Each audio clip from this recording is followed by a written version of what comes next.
Morning everyone, and it is a good morning. I mean, it's February, it's fresh, but look at the sky, it feels like summertime, and it's new tank day. So we've got a new aquarium to set up today in the click and collect counter. I've just arrived at HQ, so I'm going to go find Steve, grab a coffee, and then we can head into the warehouse and show you what tank we're going to set up and pick out all the bits we need.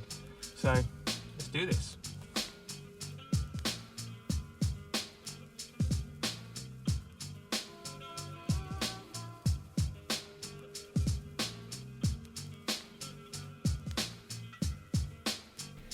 Morning. Morning, mate. You alright? Yeah.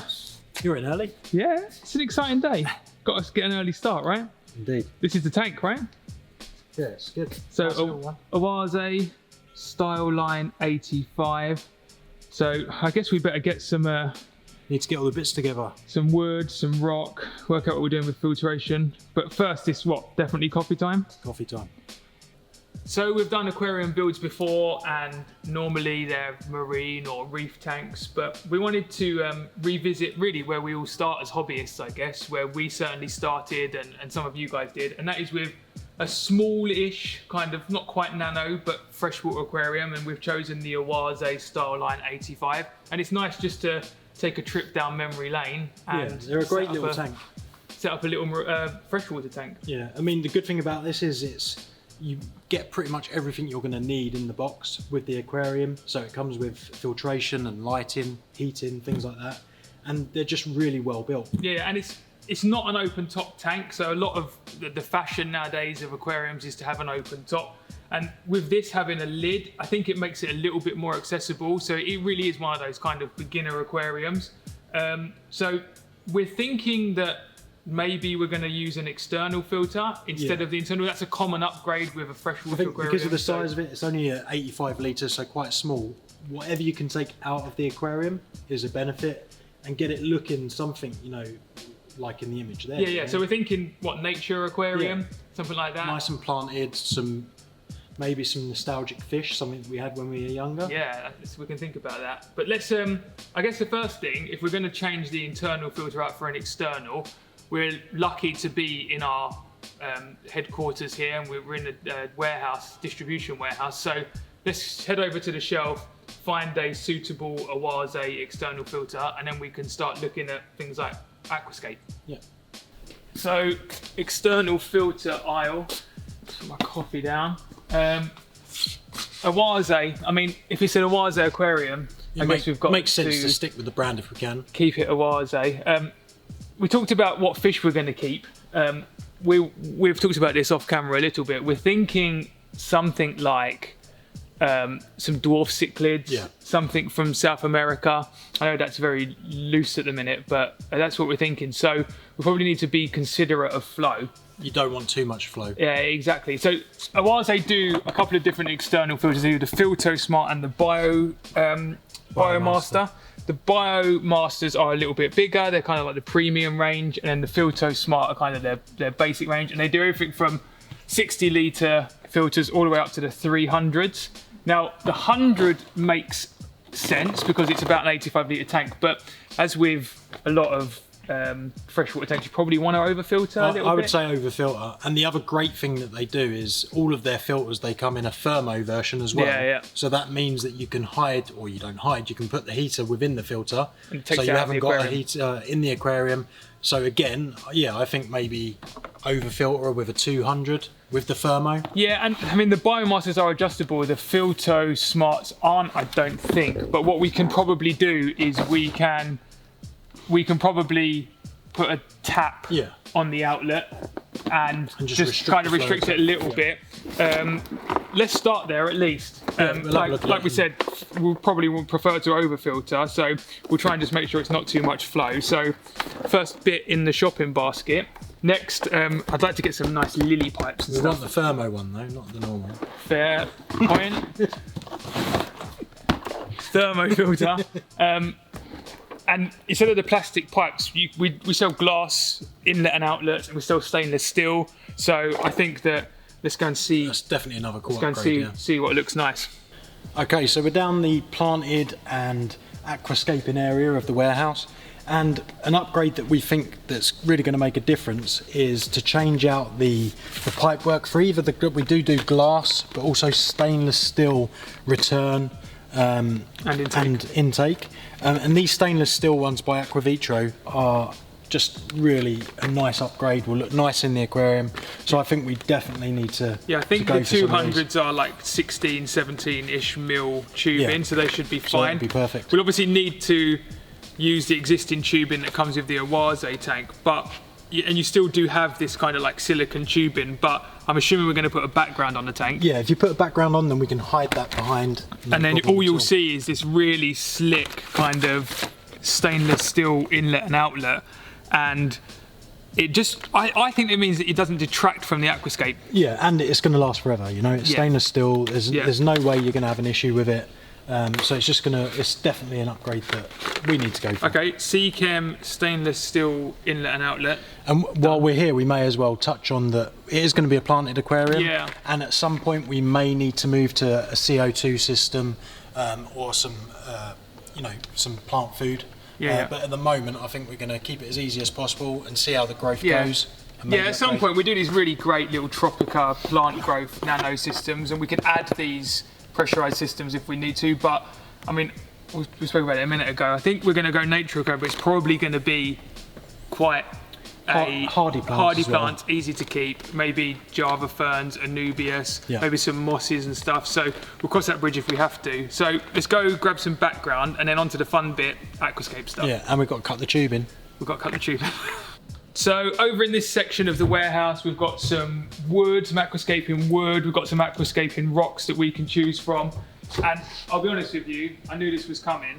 So I have been for the last week or so, whenever deliveries come in, kind of picking choice bits, knowing that I knew that was coming as well because he's so particular. So I knew that was happening. So we've got lots of options. We've got, well, let's just show what we've got. So Corbo catfish wood. It's quite dense, but you get some really cool kind of shapes in there. So I think that's a really good option. We've also got some really huge, which are obviously too big for this tank, or maybe not, but some classic kind of bogwood in all sizes, pieces. You know, all the way down to tiny 1 or 2 inch type bits. The problem with that, I think, is that a lot of the times, unless you're going for like a black water aquarium, and this can have some tannins it probably needs to be soaked. It will leach tannins for quite some time, yeah. Yeah, but again, some really great kind of shapes. Also, like the spiderwood and the, this sort of stuff, the driftwood is quite nice, but probably not really what we want to use in this one. Yeah, I mean, it may be a combination, and then, we've got lots of things which I've been picking out. I don't actually remember what these ones are called.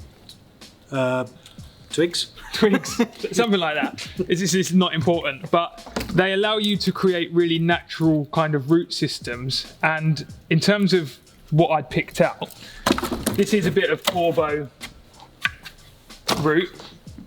And my vision, if you agree, is that we try and create that as kind of a focal point in the aquarium, and it to look like maybe a fallen branch. Like a root within, a root within the aquarium. And then what we can do is, like you said, the spiderwood, or we've got some kind of rooted pieces like this as well. Again, they might be a bit big, but we can find some smaller bits and add that to the Corbo to create what looks like a root The good system. thing about all of it, even if it is too big, you can always get a saw to it, cut it down, and make it work. So we've got that bit, and then, like I said, these are scientific name twigs, like you said, that maybe we use as a root system.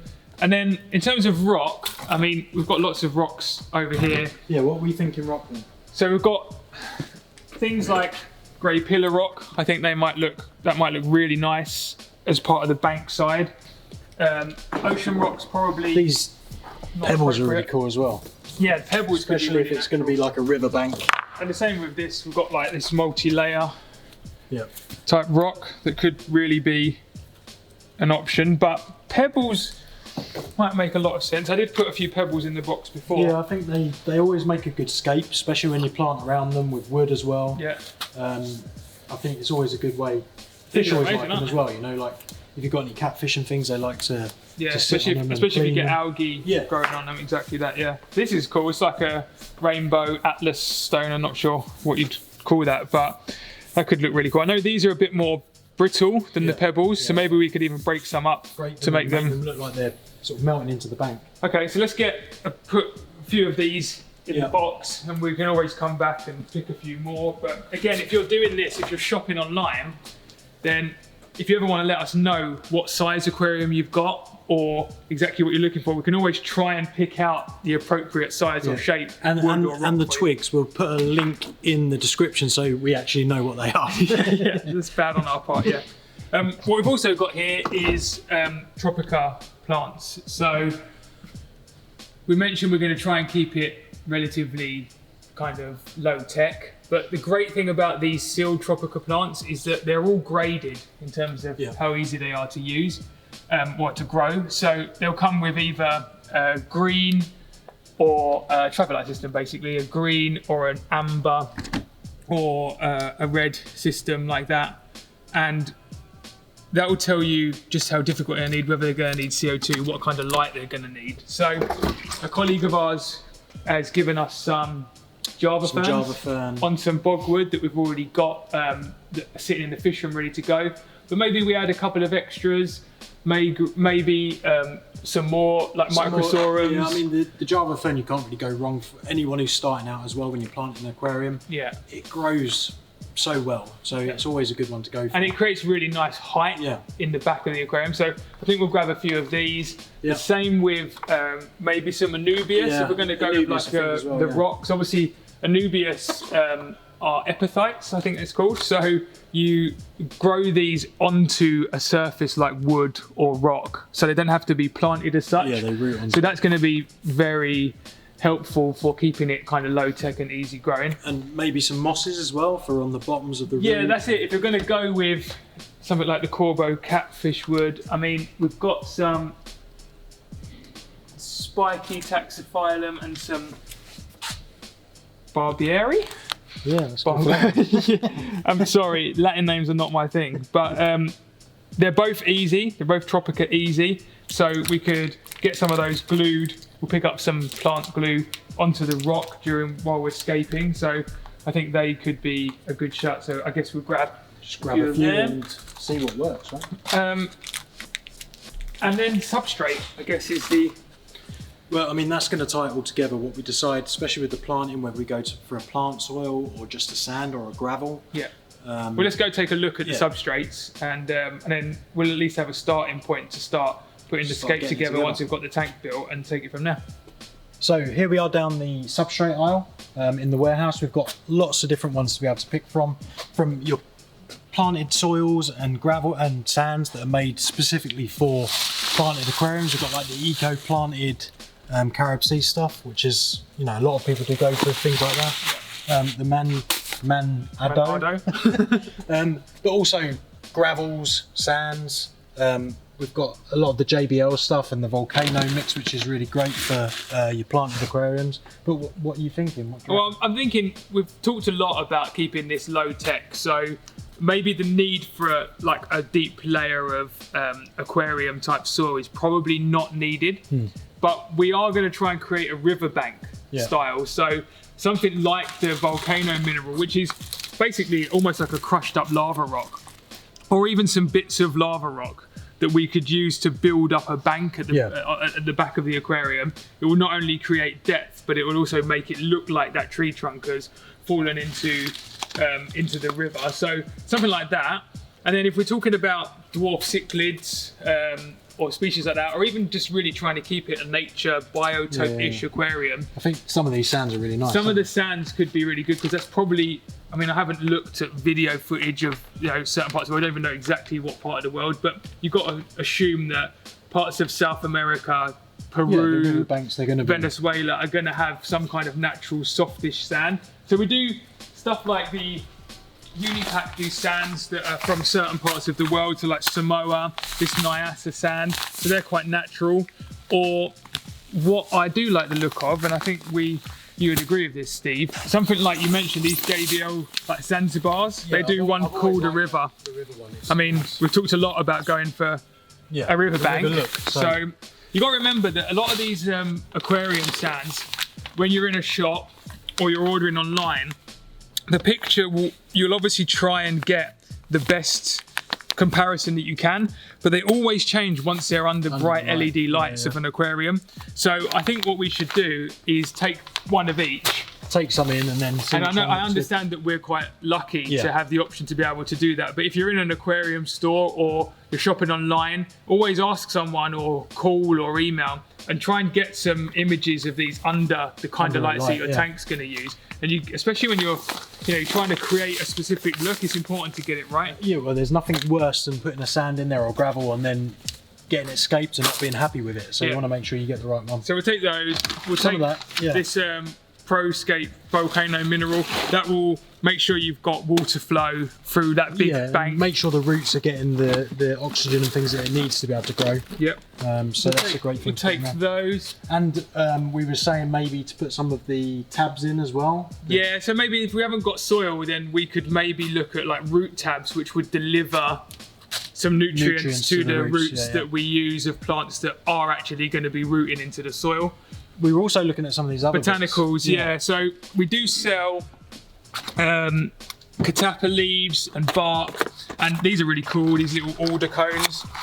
So these can just be added to your aquarium, and obviously they add tannins, but what they do is they also create a very natural looking like aquarium. Really realistic, Yeah, so we'll definitely have some alder cones, maybe some leaves. I mean, the leaves are, we do have some nano ones, I'm sure. So Caribsea do a similar kind of Indian almond leaf, which I think are pretty much the same thing. And they do large and small. I think the large will maybe be a bit big, too big, but we'll take them to the aquarium. But certainly the small ones, so maybe one of each, alder cones, bark, and the hobby version. If we don't use some of them, then we'll put them back on the shelf. But that will help create that nature kind of biotope type aquarium.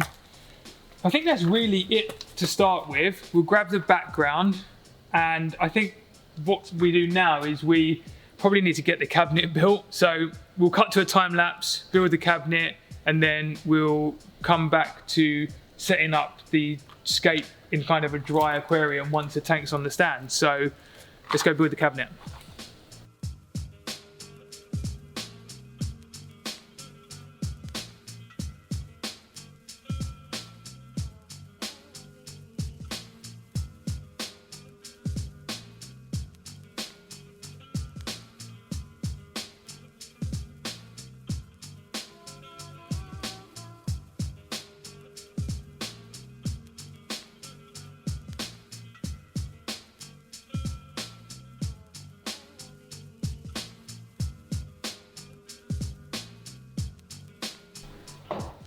Okay, so aquarium and cabinet are now built and in place. This is where we're gonna have the tank positioned in our click and collect area. And first impressions are, it really is quite smart. So you've got a black stand, obviously comes with an internal filter. So there's nothing in the cabinet at the minute, but that's where our external will go. We've got our 2 plugs for our dual LEDs that come with the light. And then you've got the tank itself. We have added a black background, poster background, which we have used some sea view background adhesive, a little bit of sellotape just holding it in place while that dries off, and then we'll take that off.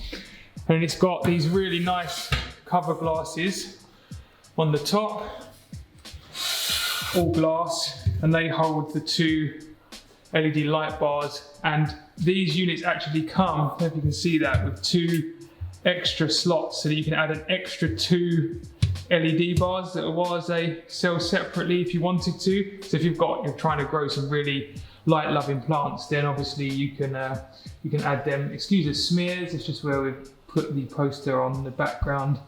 But yeah, now it's time to, I think, start creating the scape. So again, we'll run another time lapse, but we'll also film some bits. But yeah, the exciting part, let's get creating.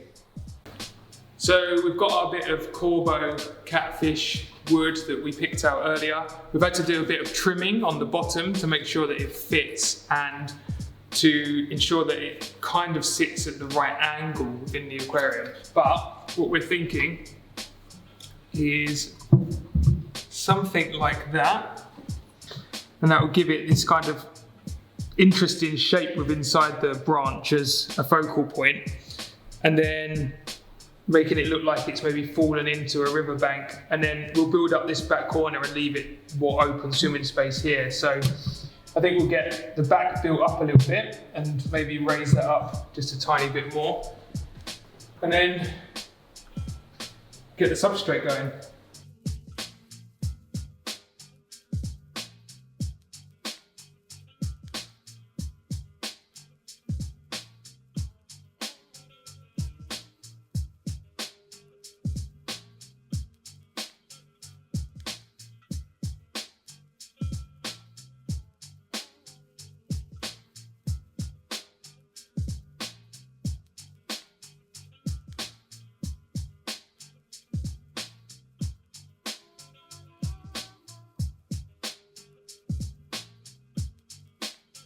So I think we're in a pretty good place with the hardscape. I mean, we have got a Java fern in there, but we're just kind of testing out where it might sit. So we've got the original bit of wood, we've built up some of the root structures so that they look a little bit more natural, and then we've graded large pebbles at the back down to these smaller ones at the front. So I think what we're going to do now is we're going to add some of the substrate as a sand. Remember, we talked about how sands look under LED lights, so I think it's important for us to decide which sand we want, give it a rinse, obviously clean it so it doesn't cloud the water up, and then we'll add that, and that will give us basically our foundations for adding some extra plants. We'll also add the lily pipes for the external filter so that we know where they're going to sit when we're planting so they don't get in the way. But yeah, it's coming on really nicely, I think.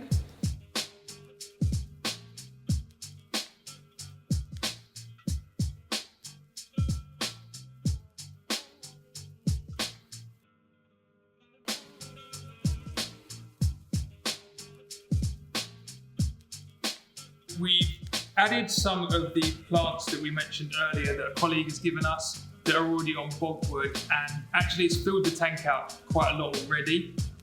So we're going to scrap the Amazon swords and the Java ferns that we thought we were going to use, but instead we do need some of those mid-ground plants. So some simple, easy to look after Nubius is what we're going to use, and this is how they look and how they come once you've taken them out of the blister pack. They're super easy to plant.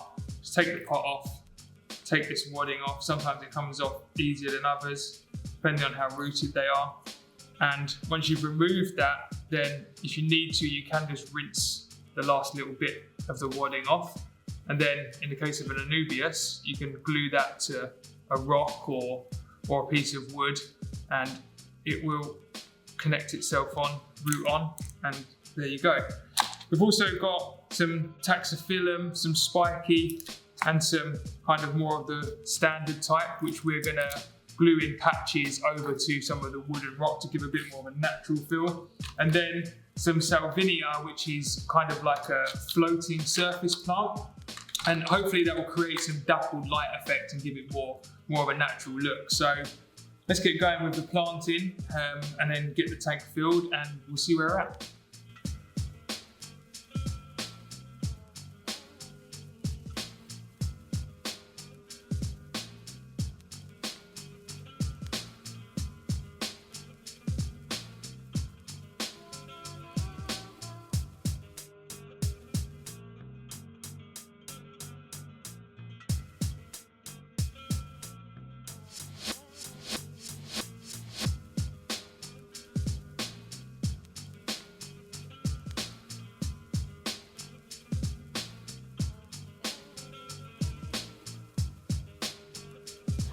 So here we have it, filled with water and scaped.